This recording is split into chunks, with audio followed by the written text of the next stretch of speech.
Morpheus dream world के आखिरी छोर पर चला जाता है और खुद ही काइंडली वन को समन करता है। वो लेडीज आ जाती है जिनसे वो कहता है कि तुम मेरा कासल और मेरी दुनिया छोड़ने के लिए क्या करोगे, क्या तुम मेरी जगह कोई दूसरी चीज ले सकते हो, लेकिन वो मना कर देते हैं। फिर वो उनसे कहता है लेकिन तुम्हें मेरा कासल, मेरी दुनिया और मेरे लोगों को छोड़ना होगा, वरना तुम्हारे साथ मैं लड़ूंगा। तो वो लेडीज कहती है तुम कैसे लड़ोगे, तुम तो हमें पकड़ भी नहीं पाओगे, तुमने अपने बेटे को मारा है और इसकी सजा तुम्हें होनी चाहिए। अब यहाँ पर ये सब कुछ चल रहा था, तभी ड्रीम वर्ल्ड के दूसरे छोर पर लाइटा वापस आ जाती है उस रूप में और वो ड्रीम के पूरी दुनिया को तबाह करने लगती है। ड्रीम वर्ल्ड में भूकंप वगैरह आने लगता है, तूफान का माहौल होता है।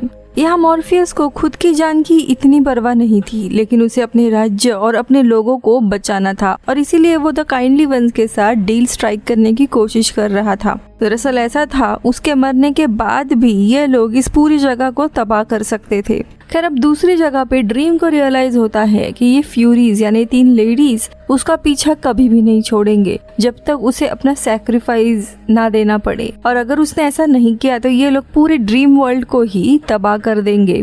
इसीलिए वो एक फैसला करता है खुद का सैक्रिफाइस देने का, जिसके बाद वो अपने रेविन को भी गुड बाय करता है और उसे कहता है कि कैसल में जाकर वहाँ पर मेरी बहन डेथ आई होगी, उसे यहाँ पर आने को बोलना। वो रेविन दुखी होकर चला जाता है। यहाँ दूसरी जगह डेथ मॉर्फियस के पास आ जाती है और दोनों बैठकर बातें करने लगते हैं। डेथ कहती है कि इसके पहले भी तुम इससे भी बुरी तरीके से फंस गए थे, लेकिन तुम हमेशा उभर आए हो, अपने प्रॉब्लम्स को तुमने सुलझा दिया है, लेकिन अब क्यों हार रहे हो, अब ऐसा क्या हुआ है। तब ड्रीम कहता है कि मैंने अपने ही बच्चे की जान ली है, मैंने अपने बेटे को 2 बार मारा है, पहली बार तब जब मैंने उसकी मदद नहीं की और दूसरी बार लिटरली मैं उसे मार डाला। इसीलिए मैं इस बोझ के साथ नहीं जी पाऊंगा, और अगर मैंने अपनी जान नहीं दी तो मेरे बाकी के जो लोग हैं, मेरा ये जो घर है, वो सब कुछ तबाह हो जाएगा। इसीलिए इस बार मैं नहीं भाग रहा हूँ। और वो फैसला कर लेता है कि उसे इस दुनिया से जाना है।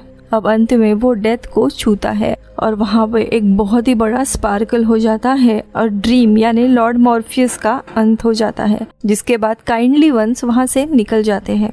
वही दूसरी जगह पे लाइटा अभी भी सारी चीजें डिस्ट्रॉय कर रही थी, तभी लेडी न्यूला आकर उसका सर धड़ से अलग कर देती है, जिसके कारण ड्रीम वर्ल्ड भी बच जाता है।